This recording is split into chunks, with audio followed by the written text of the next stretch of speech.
আখেরি মোনাজাতে শেষ হলো এবছরের বিশ্ব ইজতেমা। মোনাজাতে মুসলিম উম্মার শান্তি ও কল্যাণ কামনা করেন মুসল্লিরা।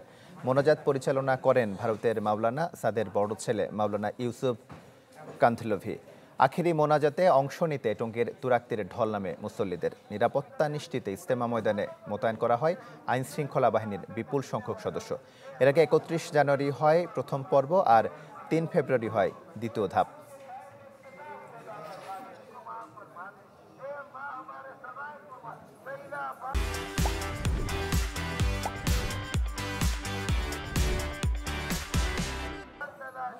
ইজতেমার আরও খবর জানাতে সেখান থেকে আমাদের সঙ্গে যুক্ত হচ্ছেন রমিজ হুসাইন এবং রফিকুল ইসলাম খান। আমরা প্রথমে চলে যাচ্ছি রমিজ হুসাইনের কাছে। রমিজ, ইজতেমা শেষে মুসল্লিরা নিশ্চয়ই বাড়ি ফিরছেন, তো কি বার্তা নিয়ে তারা ফিরছেন এবং কতটা তারা পালন করতে পারবেন, কি বলছেন তারা? আজকে যেই আখিরি মোনাজাতের মধ্য দিয়ে ইজতেমার যেই পর্বটি মাওলানা সাদ কান্ধলভি যে পর্ব সেটি শেষ হয়েছে, কিন্তু যারা এই তাবলিগ জামাতে ১২০ দিন মানে ৩ চেলা যারা সময় লাগিয়েছে, যারা পুরোটা সময় বাইরে ইসলামের যে দাওয়াতের কাজে ছিলেন, তারা কিন্তু আজকে থেকে যাবেন এবং কালকে সন্ধ্যা পর্যন্ত তারা এই ইজতেমা ময়দানে অবস্থান করবে, যেটাকে তাবলিগি জামাতের ভাষায় বলা হয় জোর ইজতেমা। তো এই সময়টা আসলে তারা এখানে অবস্থান করার পরে তারা যখন কালকে সন্ধ্যার পরে যখন তাদের নিজ নিজ গন্তব্যে ফিরবেন, তো তারা তাদের পরিবারের সদস্যদের কাছে কী ধরনের বার্তা নিয়ে যাবেন এবং তাদের পরিবার এবং সমাজের জন্য তারা কি করবেন, এই ইসলামের দাওয়াত তারা কিভাবে পৌঁছে দিবেন, এই বিষয়গুলো আসলে এখানে বলা হবে। এবং যেই মাওলানা সাদ কান্ধলভির বড় সন্তান আছেন এবং ছোট সন্তান আছেন, তিনি তাদেরকে এইভাবে শিখিয়ে দিবেন, শিখিয়ে পড়িয়ে দিবেন। তো এইভাবে আজকে আসরের নামাজের আগে বা পর থেকে এবং কালকে সন্ধ্যার আগ পর্যন্ত এই যে জোর ইজতেমা সেটি চলবে। আর এমনি সাধারণ মুসল্লি যারা এখানে এসেছিলেন শুধুমাত্র এই ইজতেমা ৩ দিনের যে জমায়েত সেটিতে অংশগ্রহণ করার জন্য, তারা কিন্তু আখিরি মোনাজাতের পরপরই তাদের নিজ নিজ গন্তব্যে চলে গেছেন। কেউ ইসলামের যে দাওয়াত সেই দাওয়াতে চলে গেছেন, কেউ তাদের নিজ নিজ বাড়িতে চলে গেছেন।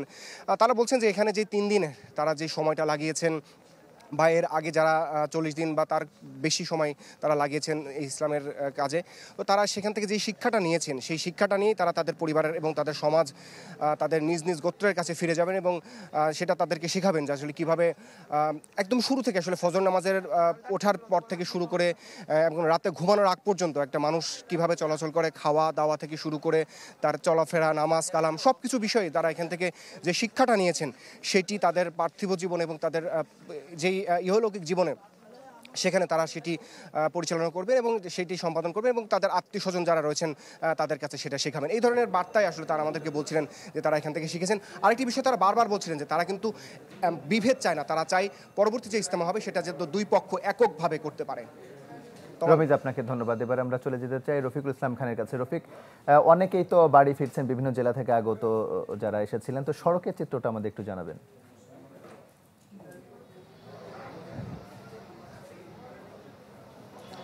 তমাল, সড়কের চিত্র মোটামুটি শান্তিপূর্ণভাবে কিন্তু যারা ইজতেমায় এসেছিলেন আখেরি মোনাজাতে অংশ নিতে তারা কিন্তু যেতে পারছেন। আপনি জানেন মুসলিম উম্মার শান্তি কামনা করে সাতপন্থীদের বিশ্ব ইজতেমা আখেরি দিন মোনাজাতের মধ্য দিয়ে শেষ হলেও আজই কিন্তু তারা মাঠ ছাড়ছেন না, অর্থাৎ আগামীকাল পর্যন্ত তারা জোর ইজতেমা করে যাবেন। ইতিমধ্যে মোনাজাতের পরপরই ঘোষণা দেওয়া হয়েছে যে সমস্ত মুসল্লিরা 3 চিল্লায় অংশগ্রহণ করেছে, 3 চিল্লা সম্পন্ন করেছে, তারা এখানে আরও একদিনের জোর ইজতেমা করবে বলে ঘোষণা দিয়েছে। অর্থাৎ যারা 3 চিল্লায় ইতিমধ্যে করেছেন তারা কিন্তু মাঠ ছাড়ছেন না, মাঠের ভিতরে রয়েছে। যারা আসলে তাবলিগ জামাতের 1 চিল্লা করেছেন অথবা এই ইজতেমাতে এসেছেন তারাই মূলত যাচ্ছে। যে কারণে আমরা যে সড়কগুলো রয়েছে ইজতেমার আশেপাশে 3টি সড়ক, একটি হলো ঢাকা ময়মনসিংহ মহাসড়ক, আর আবদুল্লাপুর থেকে বাইপাল একটি সড়ক রয়েছে, তাছাড়া কামারপাড়া সড়ক, 3টি সড়কে আমরা দেখছি তেমন কোনো ভিড় নেই।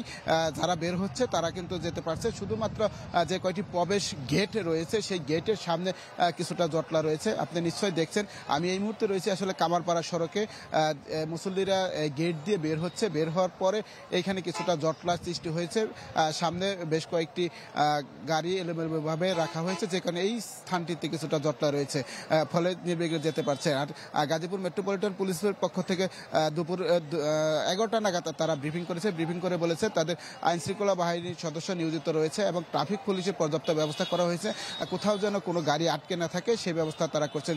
যে সমস্ত মুসল্লিরা সকালে ইজতেমায় আখেরি মোনাজাতে অংশ নিতে আসছিলেন তারা যাতে নির্বিঘ্নে আসতে পারে এবং তারা মোনাজাত শেষে বাড়ি ফিরতে পারে নির্বিঘ্নে, সেই ব্যবস্থা তারা আসলে নিয়েছেন। তো এখন যারা যাচ্ছেন তারা ভালোভাবে সুন্দরভাবে শান্তিপূর্ণভাবে যাচ্ছেন। কোথাও কোনো সড়কে এখন পর্যন্ত বড় ধরনের যানজটের সৃষ্টি হয়নি। এই ছিল এখান থেকে সর্বশেষ খবর। তমাল।